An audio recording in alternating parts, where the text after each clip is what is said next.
Hey everyone! So I wanted to do a quick Birchbox review on this episode of No One Cares episode. This No One Cares video, because I don't really call it episodes. It's not. Bleh. So I recently got a Birchbox Trendy box, a Birchbox Trendy box for Christmas. Thanks, sissy. She's that way, because South is that way.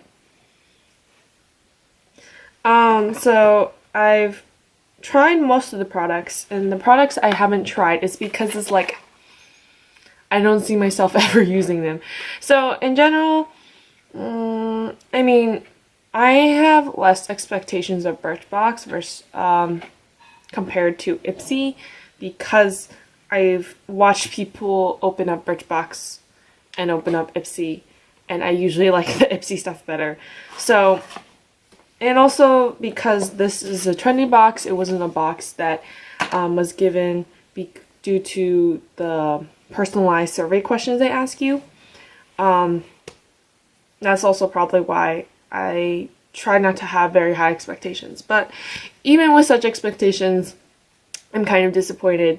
But then again, I'm very picky with my makeup. I think unlike most people who deal with makeup or whatever, I expect makeup to fit into my lifestyle, not to make my lifestyle revolve around makeup. So, I have allergies. I'm going to be rubbing my eyes. I have oily skin. I'm going to have oil on my skin.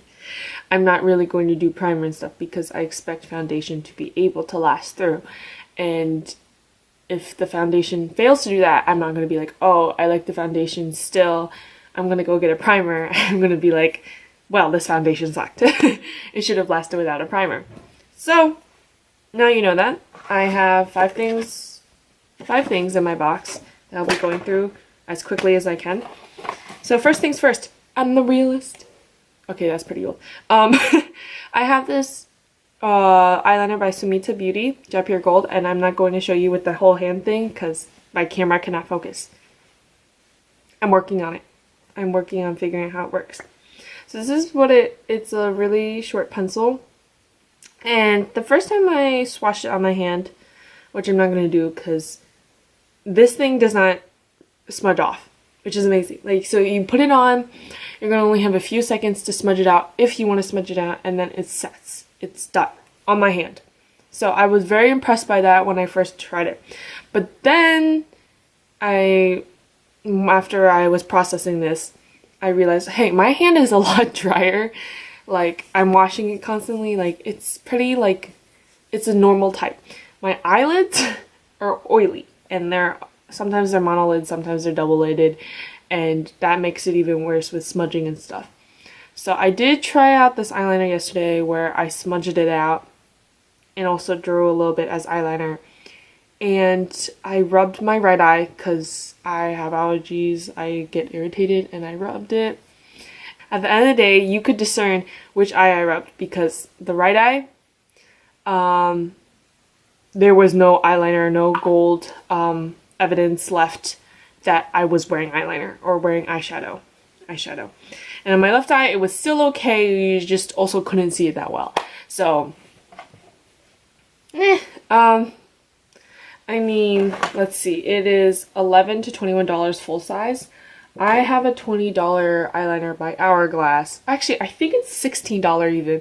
That lasts better than this. But again, it's a gel eyeliner. This is probably just a pencil eyeliner, so meh. I might wear it. I might not. I don't think I really like the color enough to wear it every single time, but I can't. It's like I'm never gonna stop.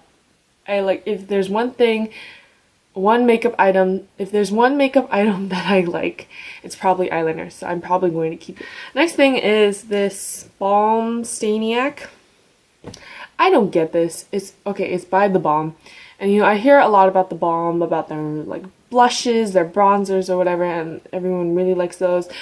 I've never heard people rave about this, and there's probably a good reason why. It's because, what is this? When I think about stains, I think about maybe like a tint. I don't know. It's a color that is more subtle than a lipstick, but you can still see it.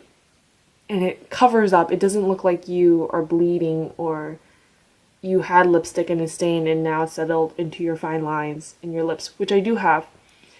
And it may be a little bit drying, but at least it lasts all day. This feels more like a lip gloss that doesn't even show up. And like I've used it as blush and I don't really like it as blush either.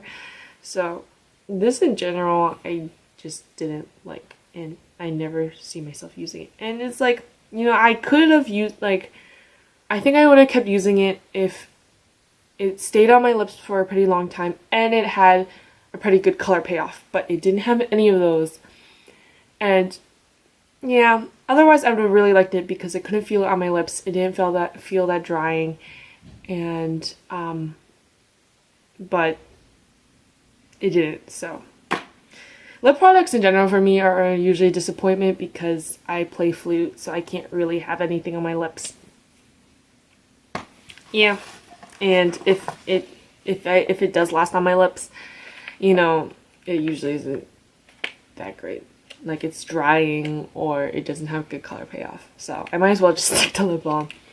Next thing I have is the Catherine. Oh, and by the way, the Staniac full size is $17. I'm not gonna be spending $17 on that. Okay, next thing that I just got from my shower because I forgot and things happen, is this Vasanti Cosmetics Brighten Up Exfoliated Cleanser. Full size is $34. I'm gonna assume this is not full size. And I don't know. It sounds like it's a great idea. It smells good. And has microcrystals. So when you first put it out, it's not like the beady stuff you're used to. And by the way, if your product has microbeads, make sure they aren't plastic. If they're plastic, either throw it out or just don't buy that anymore because it's bad for the environment. This PSA is done. So this Vasanti Brighten Up Exfoliator, I tried it. And it says use 3 to 5 times a week. And I was like, wow, that's a lot for exfoliation because usually for me, for the bead one, I use it maybe once every 3 days, so twice a week or just once a week, just because I feel like it's really rough on my skin. Like it makes my skin feel amazing. That's how I know it's a good exfoliator. But I also don't want to do that a lot to my skin, or else it feels like it's scratching it. So this one, I tried it out. I can see why, because it's microcrystals. So they're a lot smaller. They're not as high performing. And honestly, so like when I usually use an exfoliator, and then what was that? I use the exfoliator all around my face, and then it feels like I have super smooth skin, like new skin, and my whole face has been reborn in texture, and I'm like, wow!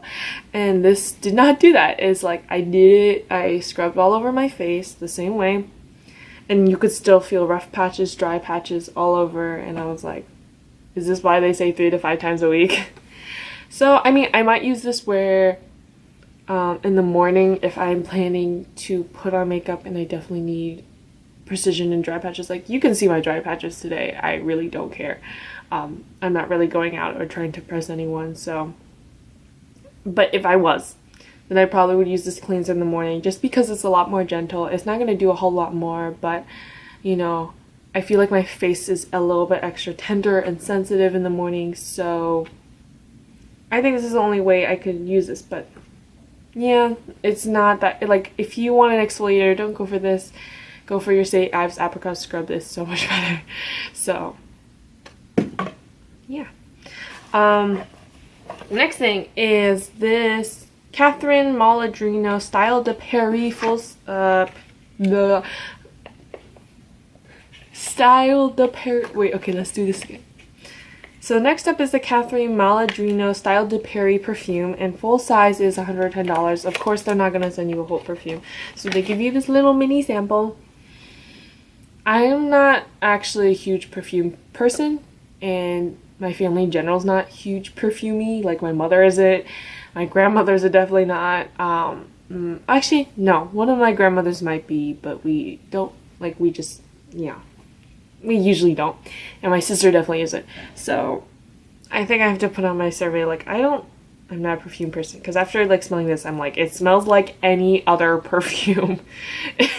Like, I don't see what's so special about it. I mean, like, I remember putting it on my wrist, and I was like, it smells good, but it, like, they said it will make you smell elegant. I don't feel really elegant, it just smells like perfume. The good thing, I guess, is that my sister and I didn't start sneezing, and usually we are sensitive to perfumes that way. Like, if it's extra strong, we start sneezing, and it's horrible. And I think I'm actually maybe a little bit better than my sister, where I can handle these strong scents. You bring it to my mother, she starts sneezing either way. So, like, you definitely don't want to tell her you're wearing perfume, because I think that can be, like, if she knows, she'll start sneezing. But, usually she can tell without you telling her, and she'll be like, who's wearing perfume? And we'll be like, not me. Like, when my friends wear cologne, she just starts sneezing in the car and feeling really, like, I feel like she's getting hives or something. I don't know, like, really uncomfortable. So usually I try not to get friends who wear cologne. Just kidding. I really don't care. As long, like, if I don't notice it, I won't notice it. But she complains a lot about that, so that is why I don't really care for the perfume. But it's like, for people who really like perfume, I think they would enjoy it. But I'm not one of those people. Finally, the last thing is the shaving cream, which is this thing where I don't see myself using it, so I didn't even try it. I'm just not a huge shaving person, and before everyone starts going like, you need to shave because society said you need to because you're hairy. Yeah, I get that. But, like, it's winter right now. I'm not showing a lot of skin anyway, so you're not going to see a lot of my hair. You know, I think it's a personal decision that every girl needs to go through. You know, are you going to shave? You're going to not shave. If you're not going to shave, great. If you are going to shave, great. I don't know if guys really, care. I'm not a guy. I don't really care what guys think. Like, I'm going to, like, if a guy doesn't like me because I don't shave, what kind of shallow guy is that? I mean, yeah. Like, he's not worth my time. I'm just gonna make myself what I like being happy in and what I'm comfortable in. And if guys aren't attracted to that, they're not worth my time. I don't know why I think that shaving is only for attracting guys, but I'm trying to say is, if you are thinking that way, it's probably not worth it. And I think that's what I used to think when I was little. I was like, oh, everyone's gonna think I'm weird. But then I'm like, actually, no one looks out there. So, yeah.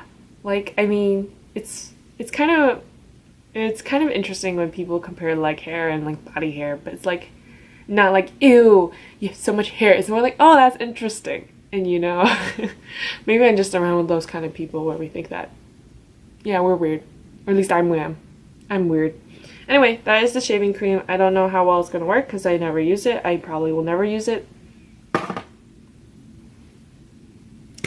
So yeah, thank you for listening to me talk about my lovely Birchbox and Trendy box. Hopefully the monthly ones are a little bit more satisfactory than this one was.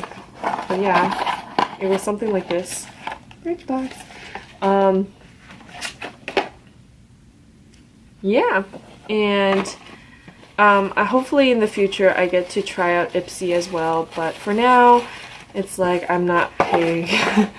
I've been gifted this and I am very lucky to have been gifted this. Thank you a lot, my sister. And hopefully in the future I will be able to afford maybe a monthly subscription, because it's nice. It's like, hey, it's Christmas every month. Maybe. Unless, like, you're picky as I am, where it's like, something to review every month.